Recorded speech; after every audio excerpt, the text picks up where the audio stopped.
भुगतान का ओकरा बुझाइए नहीं रहा। हम लोग गला फाड़ चिल्ला रहे हैं री एग्जाम और ऊपर आएगी राजनीति। अरे री एग्जाम और राजनीति में अंतर होता है।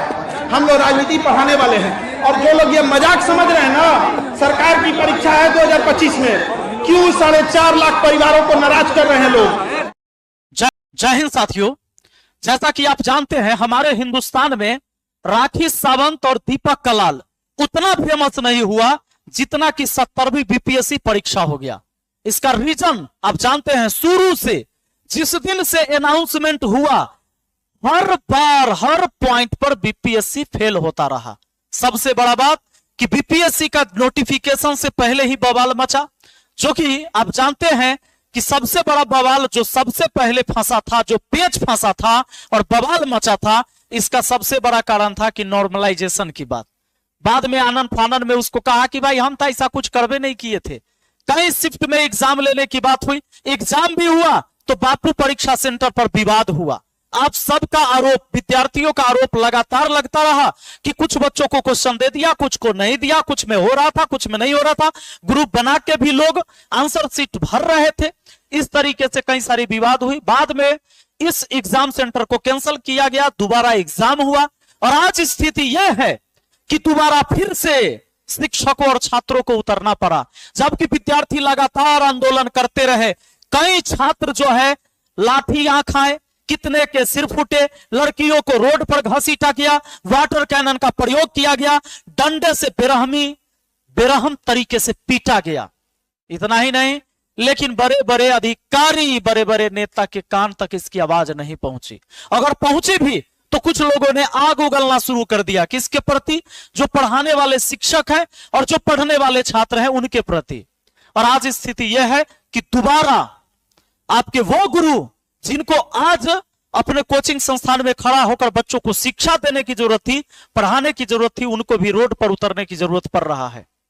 अरे भाई, आज खान सर हो, रहमान सर हो, रोशन सर हो, चाहे जितने भी हमारे शिक्षक हैं जो तमाम बच्चों के लिए लड़ाई लड़ रहे हैं, जितने भी छात्र नेता हैं जो री एग्जाम चाह रहे हैं, जितने भी छात्र हैं जिनको एग्जाम देना है वो भी री एग्जाम चाहते हैं, लेकिन ना, आज स्थिति यह पैदा हुआ कि रिजल्ट देने के बाद दोबारा से फिर से सबको आंदोलन में उतरना पड़ रहा है। कोई सुनने वाला नहीं है।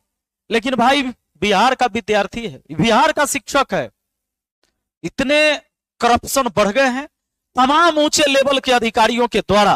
आज सबको उतरने की जरूरत है और उतरेगा भी क्यों नहीं भाई, बिहार को बचाना है। जरा सोच के देखिए, जिस भी पीएससी के द्वारा डीएसपी बनकर आपकी सेवा में जाता है, जिस बीपीएससी के द्वारा डिप्टी कलेक्टर बन के जाता है, जिस बीपीएससी के द्वारा राजस्व अधिकारी बनकर जाता है, ऐसे ऐसे पद पर अगर कोई करप्ट व्यक्ति बैठेगा तो कैसे बिहार का भला होगा। आज आपके खान सर, आपके सभी गुरुदेव उतर गए हैं मैदान में, फिर आपको जीत दिलाने, री एग्जाम दिलाने। कहते एक ही बोली एक ही मांग, री एग्जाम री एग्जाम। सभी लोग उतर गए हैं सड़क पर। याद रहे, सभी छात्र और शिक्षक एक संवैधानिक तरीके से, क्योंकि आंदोलन इनका अधिकार है, आंदोलन करना। मैं माननीय मुख्यमंत्री साहब से कहना चाहूंगा कि भाई आप खुद जाकर एक बार इस मामला को समझिए और सुनिए। ये चीजें अगर आज 2 महीने से लगातार चल रही है तो कम से कम आधा घंटा का समय निकालकर सुनना चाहिए।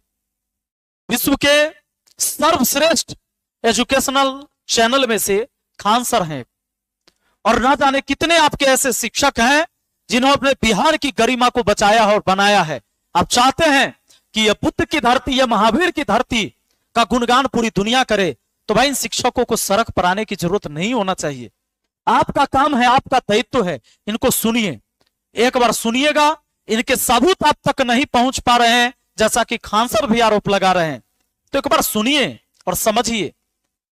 अगर आप नहीं सुनेंगे तो इतनी निंदा होगी, इतनी निंदा होगी जितनी कि आप कल्पना भी नहीं कर सकते हैं। और ये जो भ्रष्ट अधिकारी हैं, जरा सोच के देखिए कि एक विभाग में 10-10 साल कोई व्यक्ति लगातार बैठे हुए हैं, तो करप्शन को कैसे मकरे की जाल की तरह इसने बुन दिया होगा, जहां पर किसी भी ईमानदार व्यक्ति की बातों को नहीं सुना जाएगा। एक डीएम 2.5 साल 3 साल के अंदर ट्रांसफर हो जाता है, लेकिन एक ज्वाइंट सेक्रेटरी बीपीएससी के अंदर 10-10 साल बैठा रहेगा तो कैसे चलेगा? ना जाने उसने कैसे अपने अड्डे को जमा रखा है। इसकी जांच होनी चाहिए। माननीय मुख्यमंत्री साहब, अगर आपको फुर्सत नहीं है तो उप मुख्यमंत्री तो हमारे दो हैं बिहार में, अरे उनको तो भेजिए। जिसके वजह से विश्व गुरु बनेंगे वह शिक्षक आज सड़क पर खड़ा है एक संवैधानिक तरीके से। बताइए, आज फिर हो सकता है कि वहां लाठियां चार्ज होगी, फिर बच्चे बच्चियों के सिर फोड़े जाएंगे। क्या यही छाप छोड़ेंगे आप पूरे हिंदुस्तान में? बिहार की यह पहचान जानी चाहिए पूरी दुनिया में, क्योंकि आज अगर वहां पर कुछ भी गलत होता है इनके साथ, पूरा दुनिया देखेगा। और याद रहे, अगर हमारे किसी भी छात्र और शिक्षक के साथ नाजायज होगा, असंवैधानिक तरीके से होगा, मैं भी उतरूंगा बहुत जल्दी। इसलिए एक बार सुनिए और सुनने के बाद फैसला लीजिए कि क्या सही है। अरे ये कैसे एग्जाम हुआ? 3 सेट बनाया गया, 1 सेट से एग्जाम हुआ और फिर जो कबाड़ में क्वेश्चन भेजा गया उसी से फिर री एग्जाम हुआ। जांच का विषय नहीं है ये जांच का विषय नहीं है। सुनिए, खुद खान सर को सुनिए एक बार, पता चलेगा। देगा आदमी।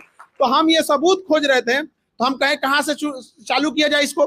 तो इसको खोजने के लिए हम जहां से गांधी जी चंपारण सत्याग्रह चालू किए, वहां के ट्रेजरी से खोजते खोजते खोजते खोजते जब गया पहुंचे, तो जहां महात्मा बुद्ध को ज्ञान मिला वहां हमको सबूत मिला, वहां सबूत मिल गया। गया के ट्रेजरी से क्वेश्चने गायब है, नवादा के ट्रेजरी से क्वेश्चने गायब है।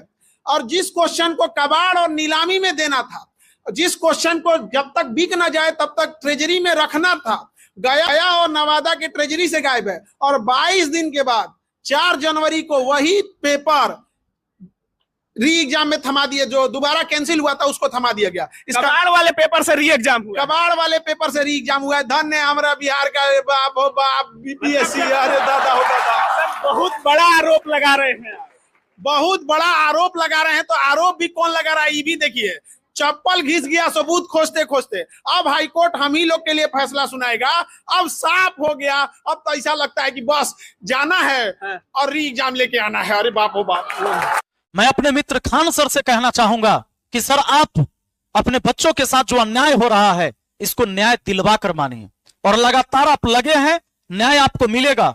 और जितने भी शिक्षक साथी हैं, जितने भी हमारे छात्र हैं, जितने भी छात्र नेता हैं, सब लोग एकजुट होकर किसी का टांग नहीं हाथ पकड़कर मजबूती के साथ इस अन्याय के खिलाफ लड़िए।